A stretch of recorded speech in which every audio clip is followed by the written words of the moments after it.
We're here at Titchfield High School, a very noble institution, as one of the students mentioned earlier on. Yeah, traditionally, you can't get better than this. And I'm here with the principal, Mr. Richard Thompson. Top of the morning to you. Morning and welcome to Titchfield High School. It's a very special morning this morning here. Just highlight what's been happening here this morning, what it caused. Essentially, what you saw was our student leaders being presented to the school. First, we had students vying for the position of student council representative, making a pitch to students, inviting them or encouraging them to vote for them. They would have mentioned some of the ideas that they have and the changes they want to see in the school. At Titchfield, we pride ourselves on allowing our students to grow into leadership.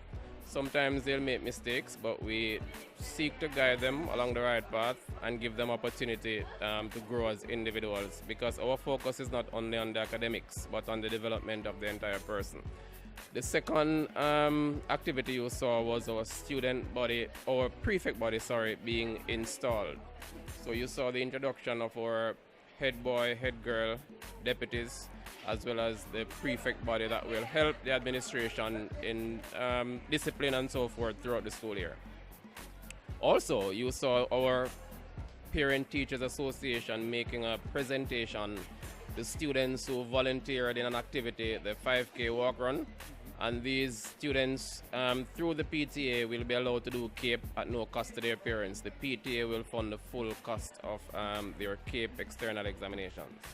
Sir Thompson, I have a few more questions, but before we even get there, this has been a traditional school, and I'd like to give you a brief synopsis of the history of Titchfield, because from what I saw today, and I've been coming here back and forth, right? You're a very hands-on person also, so you can deal with that also, because and you're very proactive in the student's life, so give me a brief history of Titchfield. Well, I wouldn't even begin to do that. The history of Titchfield. I know it's like the history of Titchfield can be researched. Yeah. It goes without saying, when you speak of education in the parish, you have to mention Titchfield. When you speak of education in the country, you have to mention Titchfield. Titchfield has been founded since 1786. If you do the calculations, that's approximately 232 years. So our impact in education, in leadership, in development in this country and throughout the world, it goes without saying. All right.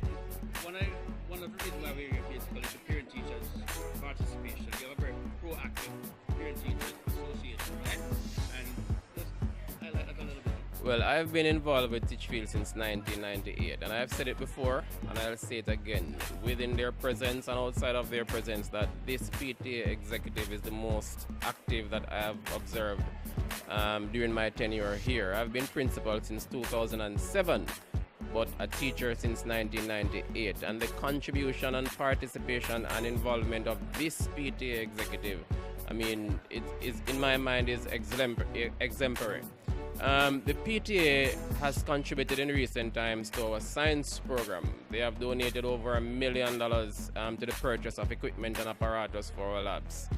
They have also contributed to our humanities department with donation of monies to the purchase of books. A few weeks ago, they also purchased and installed water coolers throughout the school. And with us experiencing hot temperatures recently, our students are benefiting immensely from this as well. So the PTA continues to look for opportunities to participate in the overall school development and to extend the arm of partnership to the school and the administration. So we do appreciate our Parent Teachers Association. Only if you could get the past students to participate or be just a little bit, active as the PTA, you'll be in a much better position. Not necessarily because we have some stalwart people that is out there, that Titchfield farm, that foundation for them, and they should give back. Those are actually your words. I would never give the impression that our past students do not give back. The history will show, our records will show that our past students have given back tremendously over the years. There's a chapter in New York, a chapter in South Florida, who every year they make an effort to support projects at the school. So I don't share those views as you do. They do give back. Even recently, a prominent past student, Michael Leachin, donated approximately $6 million to the school. Okay, well, I stand corrected. Because you're in the inside, I'm the outside looking at it. You understand? But I mean, it is true that many past students talk more than they do. But generally, I would say they do contribute and they love the school. And for many of them, they would do much more if they had the capacity to do more. But we still encourage them and we invite them to come in and see what contributions can be made to the school. All right. In terms of projects and projection for the schools, what's the future look like? Titchfield. Well, the future always looks bright. I mean, with youngsters that we have and their commitment and hard work, we will always be doing well academically. In terms of projects, as I mentioned before, we receive a donation. We are still working on some of the administrative work to get the lunch pavilion that we wrote a project for. The money was granted for that, but we are waiting on approval from the planning authority before we can go ahead and construct. So that's the major project up and coming. But if you look around the school, you will see our efforts to improve the look and feel of the campus. There's a park behind me through the passage where students can relax and have, whether they are studying or just milling around. That wasn't there a few months ago, it's there now. So we always at Titchfield seek to find ways to improve academically as well as the infrastructure of the school.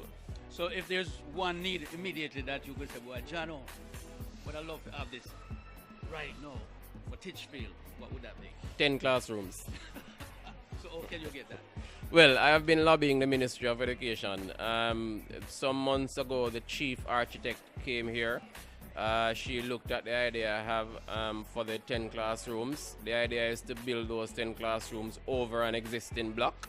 I see that it is possible because the plan I have in mind is to remove the area of the school that we refer to as Portmore. 13 hot classrooms that are dark. If you listen to the students' speeches, they all mentioned Portmore.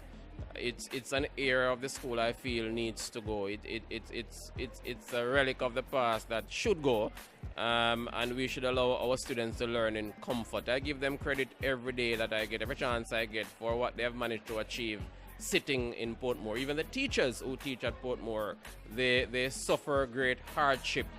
They give much self and personal sacrifice to the achievement of the students by even teaching there. I have to commend you for what I've just witnessed right here at Titchfield, the presentation of the kids and the whole atmosphere, you know? It was, well, I mean, it's a reflection of you still, you know, really.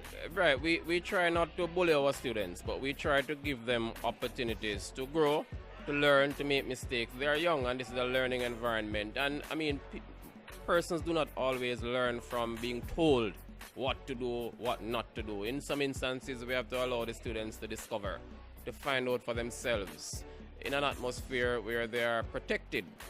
And if you look behind me, you will see a room referred to as the conflict resolution room. That is a novel idea for schools. I mean, other schools may have it now, but I know when we had put that in place, I didn't know of any. The idea is that we recognize that there will always be conflicts in the school, not just with students, but even with staff. And oftentimes, friendships are born out of conflicts. And instead of always punishing the students, we have provided an atmosphere where they can recognize where they have gone wrong and to find different ways to resolve the issues and conflicts that they may have. So we have invested in a room. If you look in that room, you will see a comfortable space where persons can go in and talk over their differences. Because we as I said before, we don't bully our students. We guide them to the right path. You allow them to make mistakes. Yes. Correct. But Yes. just looking at you, you look like 16 years old yourself. So that kind of have a tremendous effect for the kids because they feel like they can approach you. Yeah. Well, 12 years ago when I started, people said the same thing. And 12 years later, people are still saying that. So I don't know. Maybe it's the atmosphere around the school. It's a sea breeze. I don't know. Well, sir, I mean, I can tell that this job is a really rewarding job for you. Yes, it is. I mean, being able to make a contribution at this level brings significant humility to me.